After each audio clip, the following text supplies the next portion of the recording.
start. It is also with great sense of humility because, however great and however competent we may consider ourselves, we are small in relation to this mighty theme of building up our country and taking its millions of people forward during the next 5 years.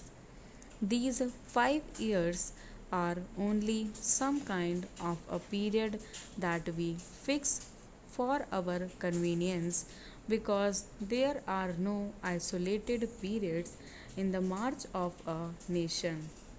It is a continuous march.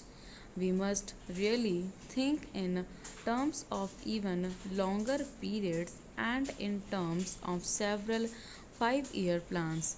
This is the second. Nobody thinks that at the end of the second plan we shall have been at the end of our journey. There is no journey's end when the nation is marching, leaving out the ultimate ends. Even such a goal as we envisage the objective of a socialist pattern of society is not going to be achieved at the end of the first 5 year plan or the second. It may require 3 or 4 5 year plan periods before we can say with some confidence that we have very largely achieved it. Therefore, we must keep this large perspective in view. In planning, especially, we are apt to forget the larger perspective and lose ourselves in some particular aspect which is of importance and yet which may very well come in the way of the larger perspective. For example, take the question of regional development.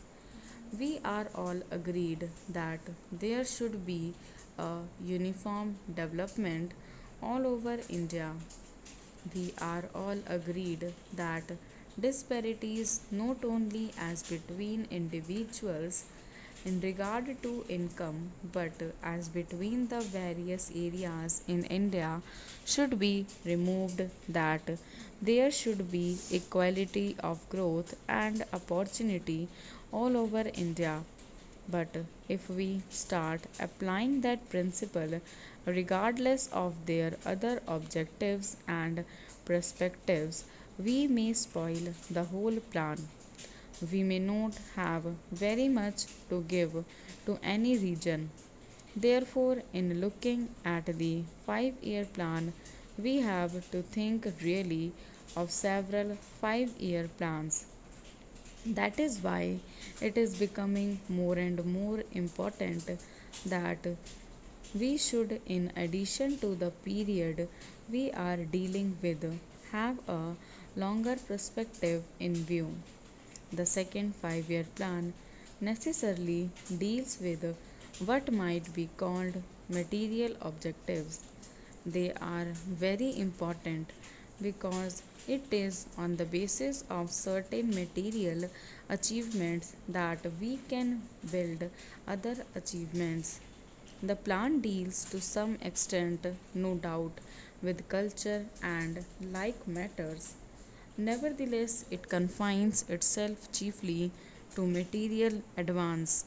That does not mean that we attach no importance to other aspects. Stop.